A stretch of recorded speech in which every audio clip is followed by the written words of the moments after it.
मैं आपके माध्यम से इस सरकार से पूछना चाहता हूं, आरएसएस के 4 लोगों का नाम बताओ जो वंदे मातरम नारा लगा के जेल गए, उनका नाम बताओ आप। 4 लोगों का नाम बताओ आप। वंदे मातरम और भारत माता की जय लगाकर देश को लूटने की इजाजत नहीं देंगे। साइकिल चोर सुना था, लॉकेट चोर सुना था, स्कूटर चोर सुना था, मैंने सुना था तमाम तरह के चोर होते हैं। आप लोग तो वोट चोर निकल गए हिंदुस्तान के अंदर। वोट चोर। नारे देशभक्ति के हैं, ये नारे देश की रक्षा के हैं, ये नारे देश को आजादी दिलाने के लिए हैं। ये नारों के पीछे अपने गुनाहों को छिपाने के लिए नारे नहीं है। मैं कहना चाहता हूं, हमने फिल्मों में सीन देखी है, डाकू लोग आते हैं, जय भवानी जय भवानी जय भवानी कह के, और वो गांव का गांव लूट के चले जाते हैं। जय भवानी कह के गांव का गांव लूट के चले जाते हैं। हम इस देश के अंदर किसी भी सरकार को वंदे मातरम और भारत माता की जय लगाकर देश को लूटने की इजाजत नहीं देंगे। वंदे मातरम का मतलब है मातृभूमि की वंदना। मातृभूमि की वंदना। हम मातृभूमि की वंदना करते हैं, तो आप कैसे मातृभूमि की वंदना कर रहे हैं? अरे 1 रुपए में तो एक आम नहीं मिलता।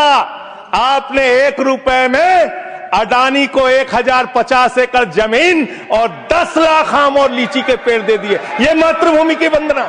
मातृभूमि की वंदना हिंदुस्तान के एयरपोर्ट को बेच के नहीं हो सकती।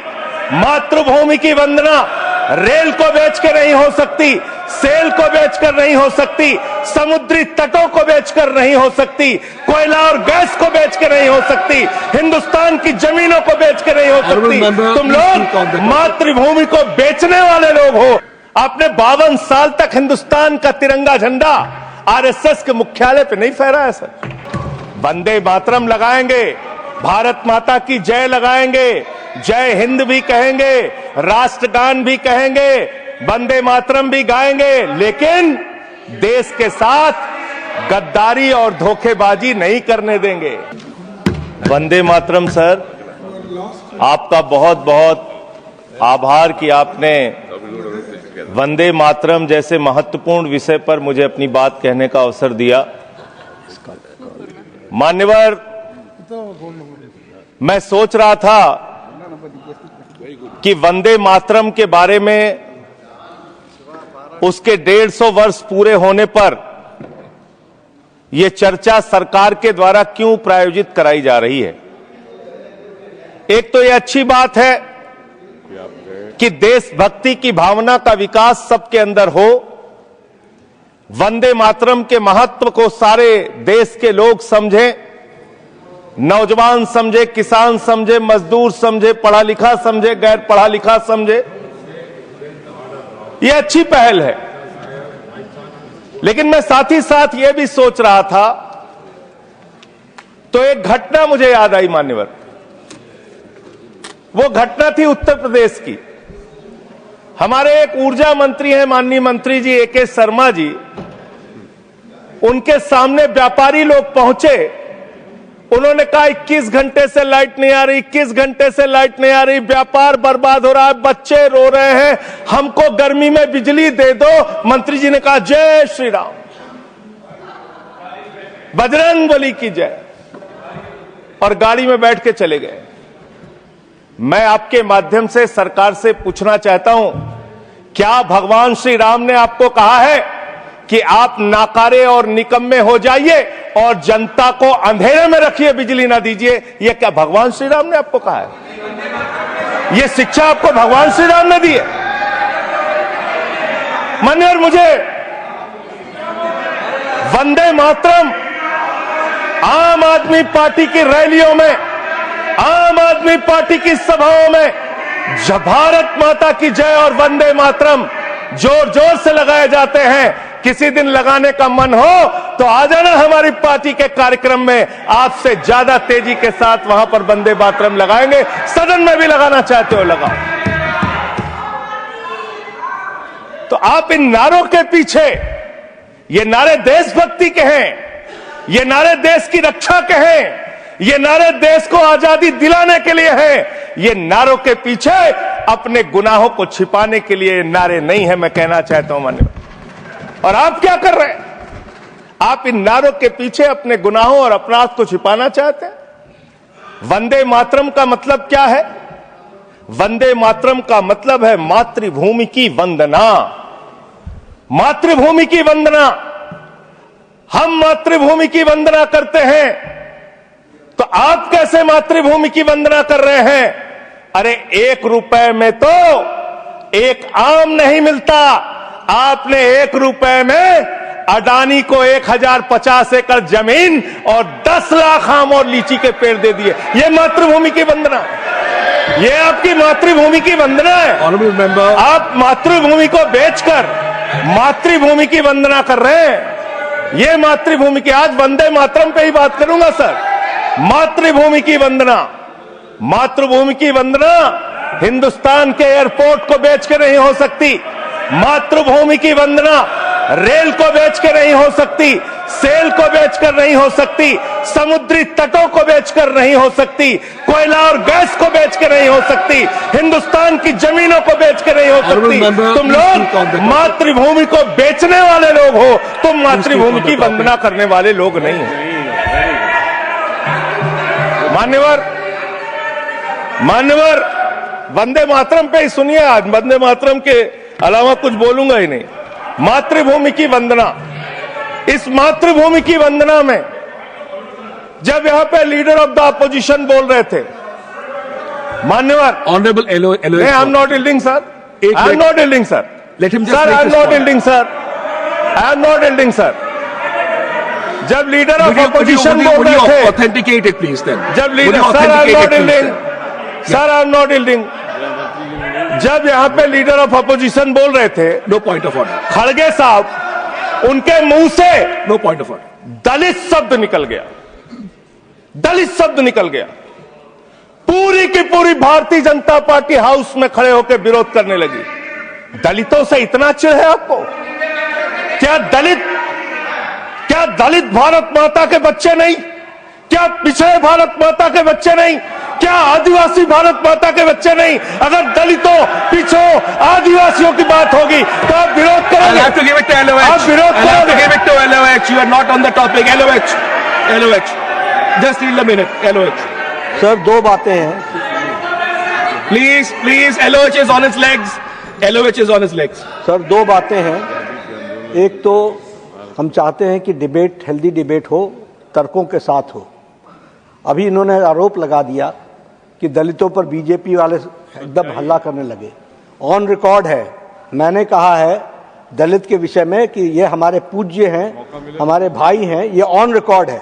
इस तरीके के स्वीपिंग स्टेटमेंट्स न दें और इस हाउस के माध्यम से देश को गुमराह न करें, नंबर 1। नंबर 2, आपने कहा ये बेच दिया, ये बेच दिया, ये बेच दिया। आई से please authenticate on the floor of the house what ever you have charge. देखिए, आज सर बहुत अच्छी बात गृह मंत्री जी भी कह के गए और लीडर ऑफ द हाउस भी कह रहे हैं कि जो कुछ भी मैं बोलूं उसको ऑथेंटिकेट करूं। और मैं आपसे अनुरोध कर रहा हूं सर कि अगर मैं ऑथेंटिकेट ना करूं तो मेरे खिलाफ कार्रवाई की जाए। एक एक चीज मैं ऑथेंटिकेट करूंगा। अगर मैं कोई बात कह रहा हूं तो उसको ऑथेंटिकेट करूंगा। दूसरी बात, शहीद खुदीराम बोस की बात हुई सर, कल उस सदन में चर्चा हुई।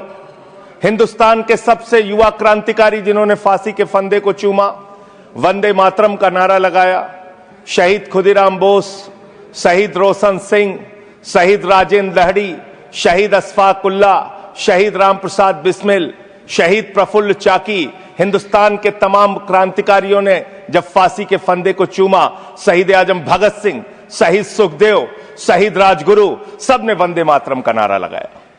सबने वंदे मातरम का नारा लगाया। और शहीद खुदीराम बोस को अब आप याद कर रहे होंगे, मैं पिछले 31 साल से 3 दिसंबर को शहीद खुदीराम बोस की जयंती का आयोजन करता हूं। मेरी संस्था का नाम शहीद चंद्रशेखर आजाद के नाम पे है। शहीद खुदीराम बोस हिंदुस्तान के वो क्रांतिकारी थे, जब उनको फांसी के फंदे पे चढ़ाया गया और उनका जब अंतिम संस्कार हुआ तो जो राख उनके अंतिम संस्कार से निकली, मान्यवर, उसको बंगाल की माए तावीज बना के अपने बच्चों को पहनाती थी कि ऐसे ही बनना हिंदुस्तान के लिए क्रांतिकारी। यह इतिहास, यह हिंदुस्तान का इतिहास। लेकिन मैं आपके माध्यम से इस सरकार से पूछना चाहता हूं, आपके पुरखे इस वक्त क्या कर रहे थे जब शहीद आजम भगत सिंह वंदे मातरम लगा रहे थे, शहीद सुखदेव वंदे मातरम लगा रहे थे, शहीद राजगुरु वंदे मातरम का नारा लगा रहे थे, शहीद खुदीराम बोस वंदे मातरम का नारा लगा रहे थे। उस वक्त आप क्या कर रहे थे? क्या कर रहे थे आप? वंदे मातरम का नारा लगाकर लोग जेल गए, लाठियां पड़ी उनको। मैं आपके माध्यम से इस सरकार से पूछना चाहता हूं, आरएसएस के 4 लोगों का नाम बताओ जो वंदे मातरम नारा लगा के जेल गए, उनका नाम बताओ आप। 4 लोगों का नाम बताओ आप, अपने 4 पुरखों का नाम आप बताओ। आप नहीं बता सकते क्योंकि आजादी के आंदोलन में आपका कोई इतिहास नहीं, आजादी के आंदोलन में आपका कोई इतिहास नहीं, यही आपकी कुंठा है। तो इसलिए कभी आप कहते हो सरदार वल्लभ भाई पटेल आपके हैं। अरे भैया, सरदार वल्लभ भाई पटेल ने आरएसएस के ऊपर बैन लगाया था, यह रिकॉर्डेड हिस्ट्री है। और जब 18 महीने जेल में रखा गया आरएसएस के लोगों को राष्ट्रपिता महात्मा गांधी की हत्या के अपराध में, जब उनको छोड़ा गया, बैन हटाया गया, तो उसमें शर्त लगाई कि आप राष्ट्रीय ध्वज को मानेंगे, यानी कि आप तिरंगे झंडे को भी नहीं मानते थे। आपने 52 साल तक हिंदुस्तान का तिरंगा झंडा आरएसएस के मुख्यालय पे नहीं फहराया सर, नहीं फहराया।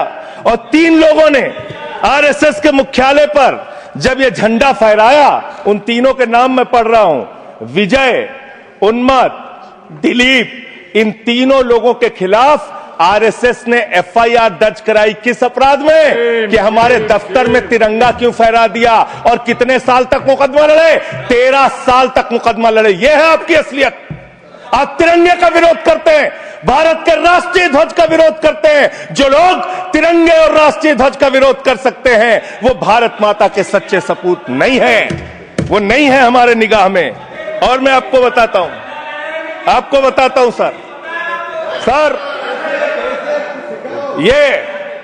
ये है 28 दिसंबर 1949 का ऑर्गेनाइजर पत्र। इसको भी रखूंगा क्योंकि आज गृह मंत्री जी और लीडर ऑफ द हाउस दोनों कह के गए रिकॉर्ड पे सारी चीजें आनी चाहिए, इसको रिकॉर्ड पे रखना चाहिए। इतिहास देश को पता चलना चाहिए, किन लोगों ने देश के साथ गद्दारी की, किन लोगों ने तिरंगे का विरोध किया, किन लोगों ने राष्ट्रगान का विरोध किया। आपको ये पढ़ के सुनाना चाहता हूं, ये ऑर्गेनाइजर है, क्या लिख रहा है। What is the moral sanction behind government's choice of Jan Gana Man, except that it can be made an item of entertainment. आप राष्ट्रगान का विरोध कर रहे हैं, आप भारत के राष्ट्रगान का विरोध कर रहे हैं। आपके मुख्य पत्र में भारत के राष्ट्रगान का विरोध लिखा गया है। इसके लिए भारत के प्रधानमंत्री को और पूरी की पूरी भारतीय जनता पार्टी को, जो अपने आप को आरएसएस को अपना आदर्श मानती है, पूरे देश से माफी मांगनी चाहिए। यह रिकॉर्ड पे लाऊंगा सर, इसको रख लीजिएगा, ये रिकॉर्ड पे रखा जाए। मान्यवर, फिर से बोल दे रहा हूं, 28 दिसंबर 1949 ऑर्गेनाइजर अखबार जो आरएसएस का मुख्य पत्र है, और इस आरएसएस के मुख्य पत्र में फिर से लिख दे रहा हूं, फिर से पढ़ दे रहा हूं क्या लिखा हुआ है। What is the moral sanction behind government's choice of Jan Gana Man? Unnecessary it will get provoked. It can Continue, be please. made an Please item continue. of entertainment. Please continue. ये लिखा हुआ। Sanjay ji unnecessarily provoke. Continue. Continue. अच्छा। Sir, मैं आपसे ये कहना चाहता हूं कि आपने तिरंगे का विरोध किया, राष्ट्रगान का विरोध किया, वंदे मातरम आपने लगाया नहीं कभी। कोई आपका व्यक्ति देश की आजादी के आंदोलन में जेल नहीं गया। कभी आपने कोई देश के लिए, हमारे यहां अवधि में कहावत है, नाखून कटाए कि शहीद ना बना भैया। तू तो नाखूनों नहीं कटाया भैया, बिना नाखून कटाए शहीद बना चाहता है, बिना नाखून कटाए शहीद। ऐसे काम नहीं चलेगा सर। जिन्ना का भी जिक्र कल दूसरे सदन में हुआ, प्रधानमंत्री जी ने जिक्र किया। जिन्ना के साथ आपके कितने गहरे और मधुर संबंध थे, क्या इस देश के लोगों को पता है? नहीं पता, मैं बताता हूं। श्यामा प्रसाद मुखर्जी जी फजलुल हक की गवर्नमेंट में फाइनेंस मिनिस्टर थे, और फाइनेंस मिनिस्टर रहते हुए उन्होंने अंग्रेज गवर्नर को चिट्ठी लिखी थी। Shyama Prasad followed this and told Governor Herbert the administration of the Bengal province should be carried on in such a manner that in spite of the best efforts of the Congress, this Quit India movement will fail. ये चिट्ठी लिखी है। आपने भारत छोड़ो आंदोलन के खिलाफ आपके नेता, जनसंघ के पहले राष्ट्रीय अध्यक्ष और तत्कालीन गवर्नमेंट में जो वित्त मंत्री थे, उन्होंने चिट्ठी लिखी अंग्रेज गवर्नर को और कहा कि भारत छोड़ो आंदोलन जो हिंदुस्तान के क्रांतिकारियों का आंदोलन था, जो देश की आजादी का आंदोलन था, वो आंदोलन कुचल देना चाहिए, खत्म कर देना चाहिए। ये है रिकॉर्डेड हिस्ट्री आपकी। ये आपको आपके बारे में पूरे देश को पता रहना चाहिए। अब जिन्ना, हाँ, इसको भी सभा के पटल पर रखूंगा। जिन्ना और आपके रिश्ते क्या थे? कितने मधुर रिश्ते थे। एक राज्य में सरकार नहीं बनाई मान्यवर इन्होंने। नॉर्थ वेस्ट फ्रंटियर, सिंध प्रांत और फजलुल हक की गवर्नमेंट। फजलुल हक वो शख्स है जो पाकिस्तान बनने के बाद वहां की सरकार का गृह मंत्री बना। आपके रिश्ते उन लोगों के साथ थे, ये देश को पता होना चाहिए। इसलिए आप किसी को भी देशभक्ति का प्रमाण पत्र बांटने का काम मत कीजिए। आप वंदे मातरम लगाने का काम कर रहे हैं और देश की सुरक्षा के साथ खिलवाड़ कर रहे हैं। आप भारत की सेना को 4 साल के अग्निवीर पे लेके आ गए, जो हिंदुस्तान की सीमा की सुरक्षा करने वाले हैं, जो वंदे मातरम का नारा लगाते हैं हमारे जवान, हमारे सैनिक, जो -50 डिग्री टेम्परेचर में सियाचिन में और +50 डिग्री टेम्परेचर में जैसलमेर में भारत की सीमाओं की रक्षा करते हैं, इस मातृभूमि की रक्षा करते हैं। उनके पीठ में छुरा मारने का काम आपने किया, उनकी नौकरी 4 साल की कर दी अग्निवीर की। आपको मातृभूमि से प्यार है, आप देशभक्ति की बात करेंगे, आप देशभक्ति की बात कर रहे हैं। अरे मैंने साइकिल चोर सुना था, लॉकेट चोर सुना था, स्कूटर चोर सुना था, मैंने सुना था तमाम तरह के चोर होते हैं। आप लोग तो वोट चोर निकल गए हिंदुस्तान के अंदर। वोट चोर, 3 करोड़ वोट उत्तर प्रदेश में 3 करोड़ वोट की चोरी करने जा रहे हैं। कल की मीटिंग में पता चला 17.5% वोट उत्तर प्रदेश में काटे जाएंगे। आप ये कर रहे हैं, ऐसे लोकतंत्र को मजबूत करेंगे? ऐसे आप मातृभूमि की सेवा करेंगे? ऐसे आप मातृभूमि की वंदना करेंगे? मान्यवर, मैं आप लोगों से सिर्फ इतना कहना चाहता हूं मान्यवर आपके माध्यम से कि हमने फिल्मों में सीन देखी है, डाकू लोग आते हैं, जय भवानी जय भवानी जय भवानी कह के, और वो गांव का गांव लूट के चले जाते हैं। जय भवानी कह के गांव का गांव लूट के चले जाते हैं। हम इस देश के अंदर किसी भी सरकार को वंदे मातरम और भारत माता की जय लगाकर देश को लूटने की इजाजत नहीं देंगे। वंदे मातरम लगाएंगे, भारत माता की जय लगाएंगे, जय हिंद भी कहेंगे, राष्ट्रगान भी कहेंगे, वंदे मातरम भी गाएंगे, लेकिन देश के साथ गद्दारी और धोखेबाजी नहीं करने देंगे। आपको नहीं करने देंगे। ये देशभक्ति के नारे हैं, ये देशभक्ति के नारे हैं। आप बेरोजगारी पे बात नहीं करना चाहते, महंगाई पे बात नहीं करना चाहते, दलितों का मंदिर में प्रवेश वर्जित है, कहीं उनको रोका जा रहा है, उस पर बात नहीं करना चाहते, पिछड़ों का शोषण हो रहा है, उस पर बात नहीं करना चाहते। आपने मातृभूमि की सेवा यह की है कि आज हिंदुस्तान के ऊपर 200 लाख करोड़ रुपए का कर्जा है, 200 लाख करोड़ रुपए का कर्जा। आपने हिंदुस्तान को आज इस स्तर पे पहुंचाने का काम किया है। और दूसरी बात मैं पूछना चाहता हूं आपके माध्यम से मान्यवर, इस देश में मजदूर भी हैं, किसान भी हैं, आदिवासी भी हैं, दलित भी हैं, पिछड़े भी हैं, सवर्ण भी हैं, सब में अनपढ़ है, सब में भारी संख्या है जो पढ़े लिखे नहीं है, जिनको संस्कृत का ज्ञान नहीं है, जो नहीं पढ़ सकते वंदे मातरम। तो आप उनको कह रहे हैं कि वो देशभक्त नहीं है। मैं आपके माध्यम से कहना चाहता हूं, वो देश को लूटने वाले अडानी जैसे पूंजीपतियों से ज्यादा बड़े देशभक्त हैं, जो अपने बच्चों के लिए श्रम करते हैं, मजदूरी करते हैं, कुली का काम करते हैं और अपने बच्चों का पेट भी पालते हैं, देश की भी सेवा करते हैं। वो आपसे ज्यादा देशभक्त हैं। उनकी देशभक्ति को आप इससे चेक करने का काम मत कीजिए, उससे परीक्षा करने का काम मत कीजिए। मान्यवर, मैं अंत में एक और बयान आया, उसका जिक्र करके अपनी बात को खत्म करूंगा। अभी एसआईआर की प्रक्रिया के तहत उत्तर प्रदेश के मुख्यमंत्री ने कहा कि डिटेंशन सेंटर बनाए जाएंगे। 80 लाख लोगों के वोट आपने बिहार में काट दिए, वहां कितने घुसपैठिए मिले आपको? अरे भाई, ये भी मातृभूमि की बात हो रही है। आप लोग चाहते हैं बांग्लादेशी यहां पे आ जाएं, मातृभूमि को सुरक्षा को खतरा हो जाए? आपको तो चिंता वही है ना, वही तो बात कर रहा हूं। कितने बांग्लादेशी घुसपैठिया मिले? कितने बांग्लादेशी घुसपैठिया मिले? कितने बांग्लादेशी घुसपैठिया मिले? मात्र 315, जिसमें नेपाल के बाकी लोग सिर्फ 78 मुसलमान मिले। वहां 80 लाख लोगों के आपने वोट काट दिए। अब आप कह रहे हैं उनको डिटेंशन सेंटर में रखेंगे।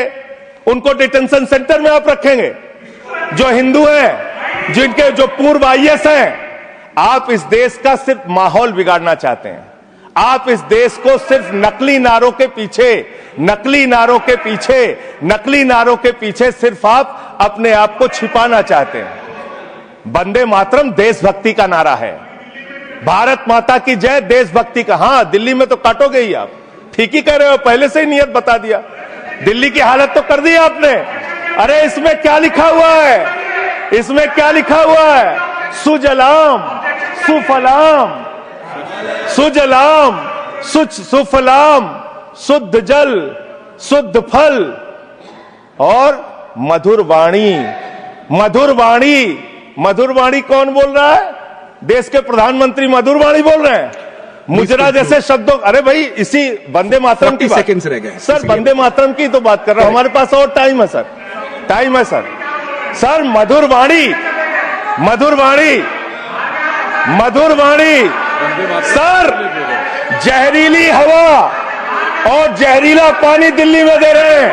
हमारे पूर्वांचल के भाइयों के ऊपर बुलडोजर चला रहे हैं। सर मेरे टाइम में से काट लीजिएगा, पार्टी टाइम में से काट लीजिएगा, प्लीज, पार्टी टाइम में से काट लीजिएगा। सर हमारी पार्टी का टाइम 24 मिनट है। Please, one second. दिल्ली को, संजय जी, दिल्ली को आप 1 सेकेंड, ऑनरेबल मेंबर्स, 1 सेकेंड, शांत हो जाओ। माननीय संजय जी, कंक्लूड करिए, आपका समय खत्म हो रहा है। सर 24 मिनट मेरा टाइम है, प्लीज। मैं अपने माननीय Neeraj ji, please, he is concluding, please conclude.